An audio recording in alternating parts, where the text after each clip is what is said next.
여러분 안녕하십니까? 경제지식 네트워크 이병태입니다. 조금 경제하고 동떨어진 현안에 대해서 한번 의견을 나눠보도록 하겠습니다. 펜앤마이크의 정규재 대표께서 대표직을 내려놓으시고 신당으로 부산시장 출마를 하셨습니다. 여러분 잘 아시겠지만 저는 정규재 주필 한국경제신문 때 주필의 정규재 TV서부터 시작해서 오랜 기간 정규재 주필의 지력과 또 저하고의 동지애적인 관계를 되게 기쁘게 생각하고 감사하게 생각하고 많은 부분에서 특히 한국 경제를 바라보는 자유시장 경제의 철학에서 거의 싱크로율이 100% 정도 되는 그런 동지로 생각해 왔습니다. 이런 저를 가지고 일부 보수를 자처하는 유튜버 논객 중에서 정규재 사단 또는 전경련 사단이라는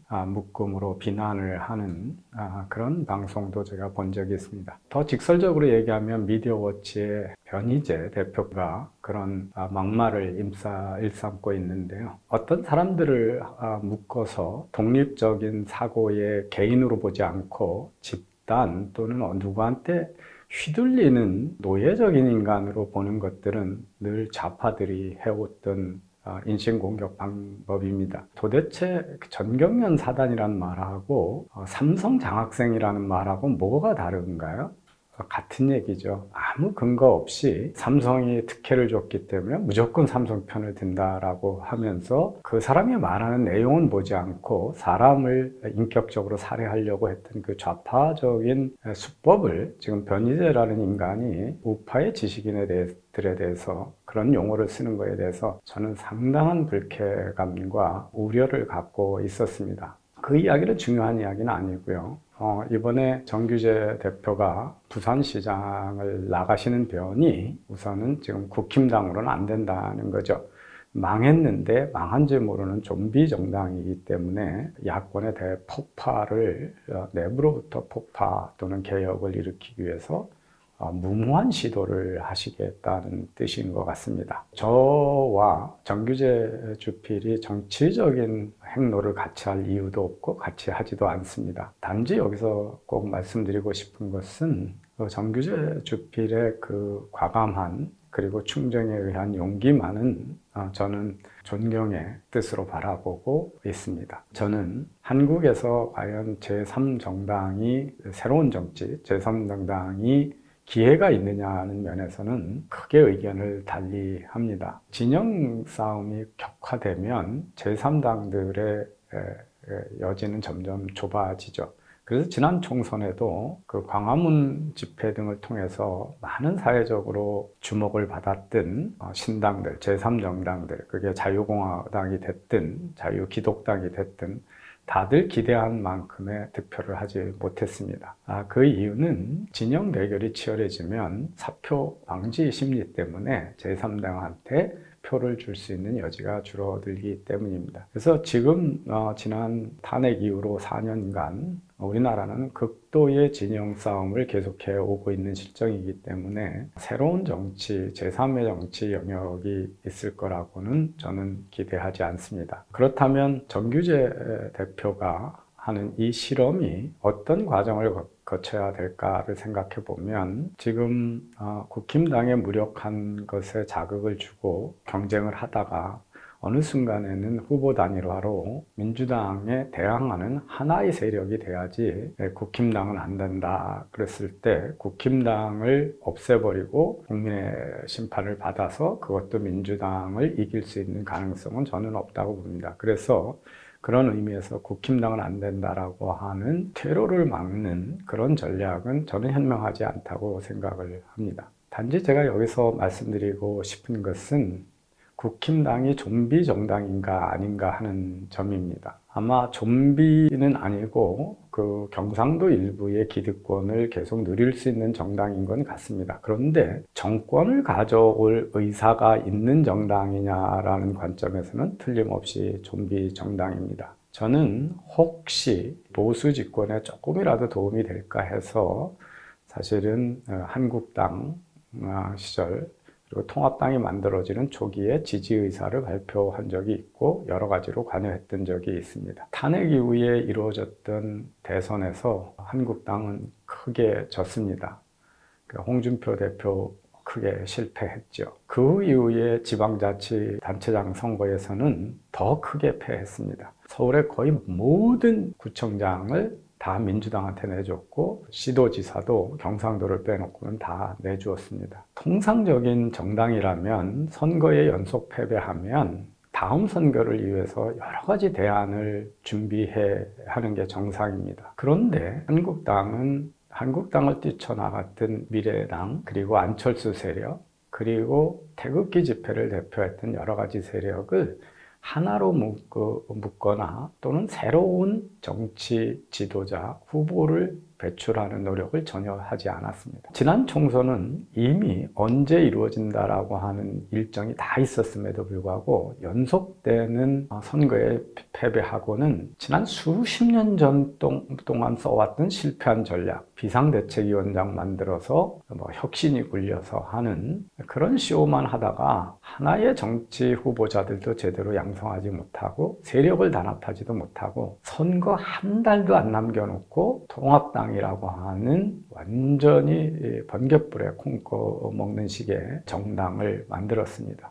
그 이야기는 뭐냐면 스스로가 다음 선거를 대비한 정치 세력화하거나 새로운 후보를 만들어낼 수 있는 역량이 내부에 존재하지 않았다는 것입니다. 정치는 바람이 불어서 요행이 될 것처럼 생각하지만 사실은 오랜 기간의 투자가 이루어져야 합니다.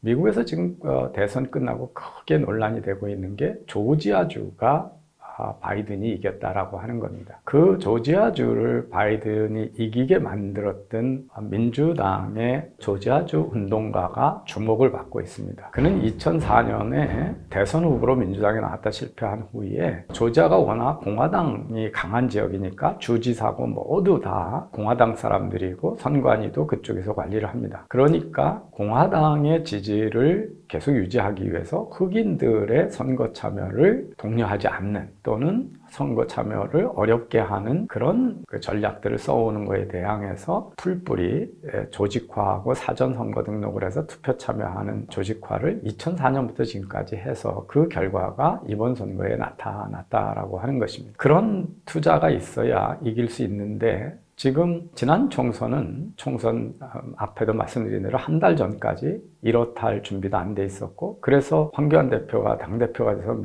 민부로를 만들고 정책을 만들다가 또 새로 들어온 김종인이 유입했던 몇몇의 교수 출신의 전략가라는 분들이 기존 공약하고는 아무런 상관없는 공약들을 남발하면서 완전히 주인 없는 정당이 되어버렸고 중심 없는 오합지졸이 됐던 것이 패인의 주 원인입니다. 오랫동안 쌓아 올렸던 여의도 연구소의 여론조사도 반영되지 않은 그냥 영입한 공천관리위원장들의 임의적인 공천이 겹치면서 크게 패했던 것입니다. 자, 지금 이미 우리는 내년 4월에 서울시장과 부산시장 보궐선거가 있다는 것을 압니다. 그런데 분명한 것은 지금 이렇다 할 후보가 특히 서울시장 후보가 국힘당에 없다는 겁니다. 그런데 그 후보를 어떻게 양성할지에 대해서 아무런 준비가 지금까지 되어 있지 않다는 겁니다. 이렇게 시간을 끌다가 연말 지나고 1, 2개월 남겨놓고 또는 3, 4개월 남겨놓고 공천을 하면 결국 당 안에 있는 인사들의 기득권 공천으로 끝날 가능성이 큽니다. 그래서 재론되는 사람들이 오세훈을 비롯해서 나경원 등등의 인사들입니다. 그들이 지금 서울시장 선거에 이길 수 있다고 믿는 사람들은 후보 당사자들밖에 없을 것입니다. 제가 국힘당에 현재 보직을 맡고 있고 정치를 하는 분들을 꽤 여러 번 만났습니다. 그 모든 분들의 공통점이 서울시장은 가망이 없다는 겁니다. 지금 서울시장 선거와 부산시장 선거에서 부산시장은 되어봐도 그렇게 큰 정규재 대표의 욕심대로 그것이 과거의 노무현 현상처럼 태풍으로 이어질지는 그건 뭐 정규재 주필 또는 부산시장의 후보가 되는 사람의 역량이라고 생각을 합니다. 그건 뭐 미리 배제하기는 어렵지만 그 가능성은 크지 않죠. 그래서 서울에서 졌다 그러면 다음 대선에 후보가 없는 국힘당이 어떤 연기도 마련하지 못한다는 거죠. 그런데 지금까지도 단핵과 총선에서 부정선거로 갈라진 보수권을 통합하거나 또는 마크롱이나 트럼프처럼 기존 정치인들이 불신될 때 새로운 정치 지도자를 양성하기 위한 정치의 장이거나 국민의 주목을 끄는 이벤트를 한 개도 해놓고 있지 않습니다. 가끔 신문에 툭툭 던지는 김종인의 말 한마디가 국힘당을 살릴 수 있다면 그건 거대한 착각이죠. 그래서 예정된 선거를 준비하지 않고 후보가 없는데도 질질 그냥 아무 일도 안 하고 무의도식하는 것은 국힘당이 이미 집권당으로서의 야망이 없는, 야성이 없는 죽은 정당이라고 하는 것입니다. 이것은 지난 4년 이후에 그렇게 여러 번의 실패를 하고도 아직도 개선의 여지가 전혀 없고 내부의 동력이 지금 생겨나지 않고 있습니다. 그냥 김종인 밑에 초등학교 학생처럼 받아 적는 초선 의원들로 가득한 그 정당에서 아마 희망을 못 보았기 때문에 정규재 주필이 언론인의 사명을 갖고 그간 정치 또는 정부의 입각의 제의를 여러 번 거절했던 분이 워낙 답답해서 이런 일을 하시는 거다 하는 것 같다 이런 생각을 하면서 이것은 다른 한편으로는 지금 야당이 이미 죽은 정당이라는 것을 뜻하고 있고 이대로 가면 우리는 또 한 번의